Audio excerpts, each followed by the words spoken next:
Սիրելի ընկերներ, ինչպես գիտեք, հարևան տարածաշրջանում լայնածավալ պատերազմ է ընթանում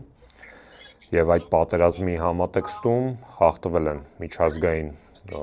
ուղղափոխադրումները,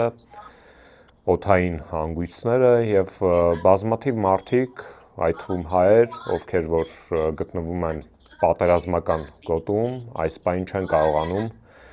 վերադառնալ հայրենիք։ Թեմայի վերաբերյալ ես զրուցել եմ գործարար, հասարակական գործիչ, Թադևոսյանց հիմնադրամի նախագահ Սամվել Թադևոսյանի հետ, ով այս պայն գտնվում է Դուբայում եւ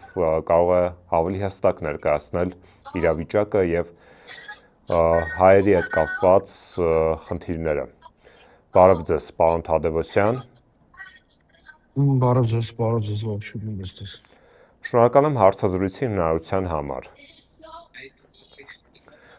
Պարոն Թադևոսյան, դուք ձեր գրառմամբ նշել էիք պատրաստակամություն եք հայտնել օգնել Դուբայում գտնվող հայերին վերադառնալ հայրենիք, Հայաստանի Հանրապետություն եւ այդ համատեքստում ես որոշակի հարցեր ունեմ ձեզ ուղղված, բայց մինչև հայերի շուրջ առկա իրավիճակին անցնելը կխնդրեի 1-2 բառով ընդհանրական ներկայացնել տիրող իրավիճակը ձեզ մոտ եւ հատկապես անվտանգային առումով ինչպիսի խնդիրներ են առկա։ Բարև ձեզ, նախ ես եմ ողջունում, շատ շնորհակալ եմ դեռ հետաքրքրության համար, թե մեր անձի նկատմամբ, թե Դուբայում ու Աբու Դաբիում Ռասել Խայմայում եւ մնացած բոլոր հնարավորություններում գտնվող մեր հայրենակիցների մասով։ Նախ առաջին ասեմ, որ ես սպայն Դուբայում չեմ, ես սպայն Ռասել Խայմա Էմիրատում եմ, որտեղ իրավիճակը շատ ավելի հանգիստ է Դուբայ եւ Աբու Դաբի Էմիրատներում, որովհետեւ Ռասել Խայմայում չկան ստրատեգիական նշանակության ինչ-որ կետեր, էներգետիկ նշանակության, նավթա վերամշակման կամ ամերիկյան ռազմաբազաների մասով, դրա համար շատ ավելի հանգիստ է Ռասել Խայմայում, հենց այդ իրավիճակից ելնելով էլ ընտրենք այս նորատը այս պահին կենտրոնանալու, այո, գրառումս եղել է ամսի 1-ին, որ պատրաստ ենք օգտակար լինելու եւ աջակից լինելու յուրաքանչյուր հայի, ով դրա կարիքը ունի, դրանից հետո ստացել ենք մոտ 110 եւ ավել զանգեր, նամակներ, աջակցել են շատ մարդկանց, փորձել ենք իրենք դուրս բերել Դուբայից, Աբու Դաբիից տեղափոխել Ռասել Խայմա, ու ինչով որ Ռասել Խայման ավելի կարևոր, որ այստեղի իշխանությունները հայտարարեցին հենց առաջին օրը, որ պատրաստ են բոլոր ծախսերը օգալու, մնալու կեցության, ուտելու, խմելու եւ ընդհանուր առմամբ դրա համար էլ հենց եկանք այստեղ, առաջ 2 օրը իհարկե վճարեցինք այս ամենի համար, բայց այժմյանից երևի 3 ամսից արդեն ամբողջությամբ անվճար է, թե մնալը, թե ուտելը, իհարկե տեղ չկա, այստեղ չկան բան, բայց մենք մոտ 10 հայ ընտանիք ենք տեղափոխել այստեղ, եւս 2 ընտանիք էլ վաղը կմիանա այստեղ։ Որքան մարդ է մինչև այս պահ ձեզ դիմել եւ ինչպիսի խնդիրների են բախվում մեր հայրենակիցները այս գործընթացի համատեքստում։ Դիմել են մոտ 110 եւ ավել մարդիկ եւ ընտանիքներ, 110 կապ ա եղել, զանգ կամ որ գրել են բան, բայց մարդիկա որ գրել են 4 հոգով են ընտանիքը կամ 6 հոգով են կամ 2 հիմնականում 2 հոգով են, այսինքն մոտ եթե վերցնենք հատառատ մոտ 300-ից 350 հոգի մարդ է դիմել տարբեր օգնական խնդրանքներով։ Հիմնական խնդիրը, որ կա, դա տեղ լինելու խնդիրն է, այսինքն մարդիկ չգիտեն ինչ անեն, հիմնականում պանիկա է առաջանում, որովհետև որտեղ որ իրենք էին ու նաև այստեղ էլ մեկ-մեկ Ռասել Խայմայում կրակոցներ, պայթյուններ, հա, ու մարդիկ այդ առումով դեպրեսիոն ու ստրեսային խնդիրներ են ունենում, առաջին հերթին իրանք ինչ որ մեկի հետ զրուցեն, ինչ որ մեկի հետ հասկանան, որ մենակ չեն, եթե հանկարծ ինչ որ խնդիր ունեն, իրանց կողքը մարդիկ կան, ես ընդեղ նաև նշել եմ, որ հոգեբանական աջակցություն են փորձելու տրամադրենք եւ այլն, ու այդ առումով են հիմնական դիմողները, գլխավոր խնդիրն է, որ մարդիկ չգիտեն ինչ անեն, տեր չկա։ Տեսեք, տեղի ունեցող պատերազմի համատեքստում, երբ այսպես ասած ողջ աշխարհը խառնվել է իրար եւ բազմաթիվ երկրների դեսպանություններ, արտգործնախարարություններ, հայտարարություններ են տարածում եւ ուղենիշեր են հղում իրենց քաղաքացիներին, այն քաղաքացիներին, ովքեր որ գտնվում են այդ ռազմական գործողությունների գոտում, Հայաստանի արտգործնախարարությունը բավարարվեց ընդամենը հերթափախ բնույթի հայտարարություններով, նշելով, որ հետևում են իրավիճակին, բայց որևէ ուղերձ կապված Հայաստանի քաղաքացիների, այն քաղաքացիների, ովքեր որ գտնվում են այդ դժվարին իրավիճակում, չհնչեց։ Սա ըստ էության խոսում է նրա մասին, որ իրապես այն տպավորությունը, որը որ կա այսօր Հայաստանի Հանրապետության քաղաքացիների մոտ, այդ տեր չունենալու զգացումը ըստ էության, արդյոք կարելի է փաստել, որ դա ճիշտ է։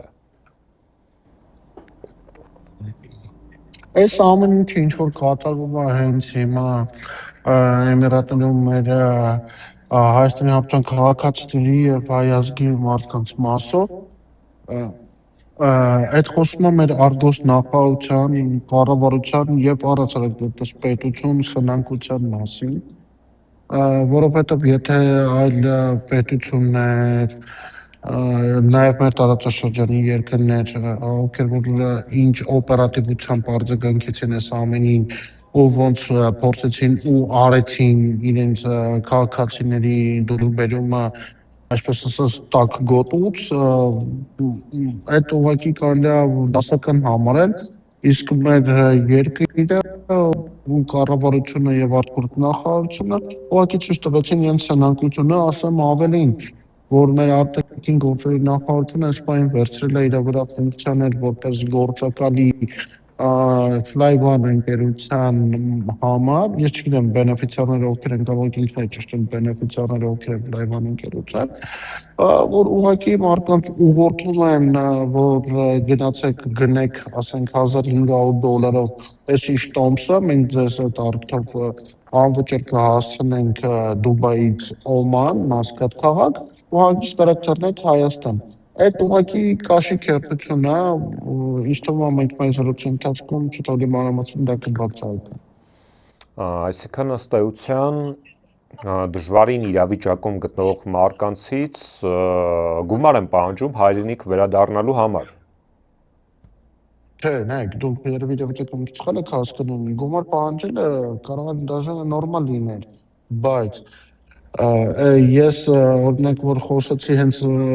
մարտին ռեյս դնելու կամ մարտի 2-ին ռեյս դնելու կամ նույնիսկ վաղն էլ ռեյս դնեմ, հա,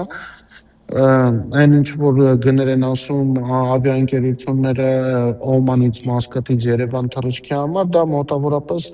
$180,000 մասին է խոսքը, եվրոյի մարդու չեմ ասում, որը որ 180 տեղ է տանում։ Եթե մենք 180 անգամ անենք $1,400, դա մոտ $320,000, եթե չեմ սխալվում, սպայն կարող եք հաշվել։ Այդքան գումար անում։ Այսինքն մարդիկ այս պահին օգտվելով մարդկային դժբախտությունից, օգտվելով այն, որ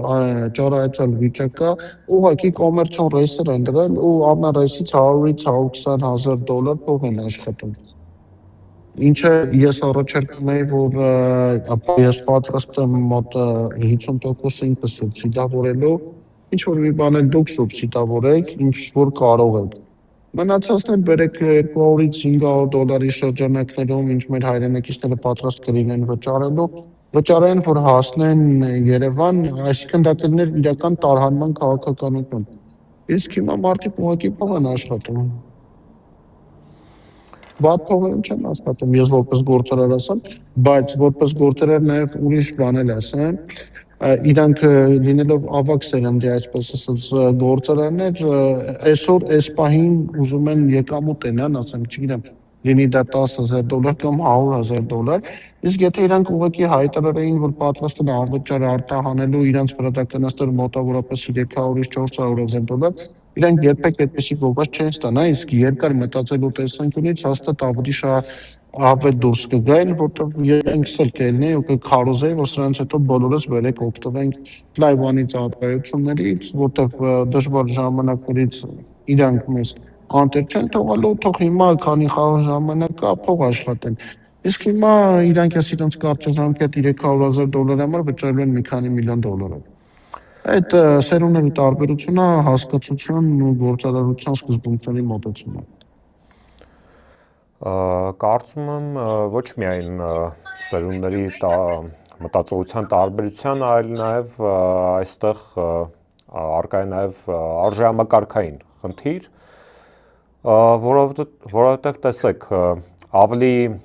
եթե ավելի գլոբալ կոնտեքստում հարցը քննարկենք, առհասարակ Հայաստանի իշխանությունների վարվելակերպը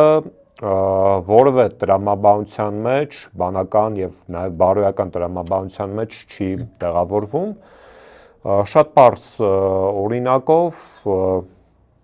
աշխարհը խառնվել է իրար, ինչպես նշեցի, եւ ներկա վարչախմբի ներկայացուցիչները փոխանակ զբաղվեն կարևորագույն հարցերով, ելնելով օբյեկտիվ իրականությունից, իրենք զբաղված են նախընտրական քարոզչությամբ եւ այսպես ասած պերաշկի փարթիով։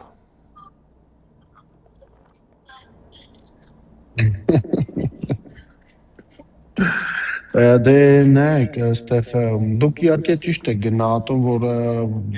գործարարության սկզբունքների մասին խոսքը այստեղ առհասարակ մարդկային սկզբունքների մասին է ու բարոյականության սկզբունքների մասին է խոսքը, բայց ես քանի որ չեմ իրանցից ակնկալում դա ու չեմ պահանջում դա, ես իրանց հիմա ուզում եմ հրամցնեմ, որ տղեկ, դաժե բիզնես տեսանկյունից հարամել եք այս գործը, իսկ ինչ վերաբերում մարդկային ու բարոյականության տեսանկյունից այդ ուղղակի պետք է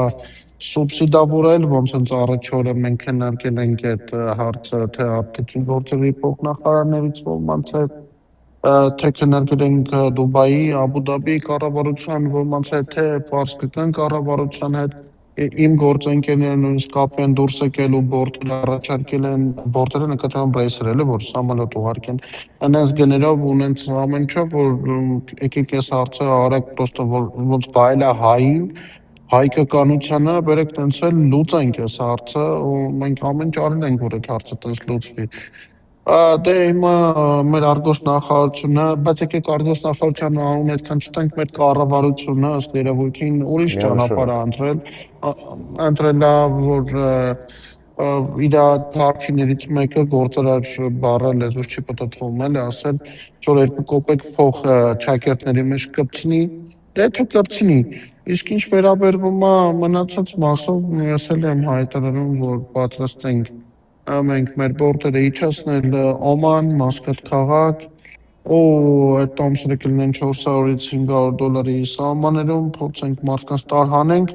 եթե իհարկե կառավարությունը որոշակի սուբսիդավորում կտա, եթե չի տա, ես անձամբ պատրաստ եմ այնքան սուբսիդավորել, որ այդ տոմսերը գոնե $800-ից $900 չանցնեն, ինչը բայց էլի խայտառակ մեծ գումար է ու պետության հետ ոչ մի կապ չունի, տեր լինելու հետ պետության տեսանկյունից ոչ մի կապ չունի։ Դե բերեք ինչ-որ բարեգործներին, ես ինքս կարամ զանգեմ մի 4-5 հոգու այդ հարցը փակենք, վերջացնենք, հենց հիմա այդ ենք ուզում, այդ եմ անում ավելի ճիշտ, բայց դե ինչքան կարել է այս պայն, ես այդ մի քանի $100,000, որ իրանք պատրաստվում են աշխատեն այս ռեյսերը դնելու, ես այդ մի քանի $100,000 արդեն ծախսել եմ, որ այս մարդիկ, այն մարդիկ, ովքեր որ ապօրինել են իմ կոչին, իրանց գոնե զգան օգտակար, չզգան լքված ու լինեն հայկականության շրջանակներում իրար հետ, եթե բանալը նույնիսկ կանանք հեսա մի քանի հոգ հրավիրենք, հեսա իմ հետ նստած են, Գան իրանք էլ խոսան, պարզապես ամոթ է, ես ինձ վատ եմ զգում, որ ես եմ հայ, իրենք են հայ։ Շատ լավ, եւ վերջին հարցը, մամուլում արդեն տարածվեց տեղեկություն, որ այդ Fly1 ընկերությունը սկսել է գործողություններ իրականացնել, դուք շատ հստակ կերպով ներկայացրեցիք, թե ինչ սկզբունքով են նրանք գործում, որը որ ինչպես նշվեց, կապ չունի ոչ բարոյականության հետ եւ ոչ էլ նաեւ գործարար բնույթի շահերի հետ։ Հիմա կոնկրետ այս պահին արդյոք տեղեկություն ունեք, թե որքան մարդ է մնացել։ Այս պահին մեր հավաքագրված թվով մոտավորապես 500 հոգի մարդ են։ Հետաքրքիրն է, որ ժամը 11-ի կողմերը ռես է իջել Երևան Fly1-ից, որտեղ ասացին, որ 13-ից 14 հոգի մարդ է եղել։ Առավոտ 11-ին, այսինքն ոչ մեկ չգիտեր, որ տենց ռեյս է լինելու, չի հայտարարվել, տոմսերի վաճառ չի եղել, բան, ըստ երևույթին Fly1-ի բենեֆիցիարներն էին իրանց ընկերների ու իրանց ընտանիքի անդամների կարողական, չգիտեմ, իրանց ընկերուների չեմ վերցնում դատելու, ինձ դատողական ինչ-որ խնդիրներն է, բայց իջել է Երևան ու ասում հայտարարվել է, որ 15 հոգի է եկել։ Դաժե համոտ, եթե դուք 170 հոգանոց համալետով ծնում եք Երևան, օքեյ, ձեր բորտն է, հիմա ես եմ տես բորտերով մեկ ծնում 3-4 հոգով ենք, էլի։ Բայց եթե կարիքի մեջ մարդիկ են, լցրեք համալետը կամ էժան տարեք կամ առանց էժանի ձրի տարեք։ Հետո ռեյսը կա այսօր ժամը 9-ին է լինելու, ճիշտ ասած ասպայն չկասկածներ ունեմ, որ այդ ռեյսը առանցրակ, որտեղ տոմսերը չեն կարողացել ծախել միջև վերջ, որտեղ իրականում քննի եղել, չնայած մենք հիմա ճնշում ենք գործադրում նաև ձեր միջոցով ու նաև մի քանի որոշակի այլ լրատվամիջոցներով, որ իրենք իստումա կթրցնեն այդ ռեյսը տեղ կհացնեն, նույնիսկ եթե վնասով այս պահին թրցնեն։ Բայց էլի ոնց որ ասում է մի բան փոխելը էլի լավ բան է։ Ինչ վերաբերվում է գործարարության հետ կապված, իրականում այդ մարդիկ գործարարության հետ ոչ մի կապ չունեն, բարոյականության հետ ոչ մի կապ չունեն, իսկ պետությունը ես հիմա նայում եմ էլի ես ինձ թվում է բոլորն էլ ուշադիր են իհարկե բոլորն են ինչված լիդերները կուկուրուզնա, պերաշկինա Անդա ինչ են անում, չգիտեմ, ավտոբուսով պատտվում են, գովերքում են իրանց կամ չգիտեմ, իրանց կառուցած երկիրը, Ժորժան, եղբայրներ ջան, քույրեր ջան, էս է ձեր կառուցած երկիրը։ Շնորհակալություն։ Ես եմ շնորհակալ։ Սիրելի հայրենակիցներ, Antifake-ի եթերում ես զրուցեցի հասարակական գործիչ, գործարար Թադևոսյանց հիմնադրամի նախագահ Սամվել Թադևոսյանի հետ։ Մնացեք Antifake-ի եթերում, կհանդիպենք։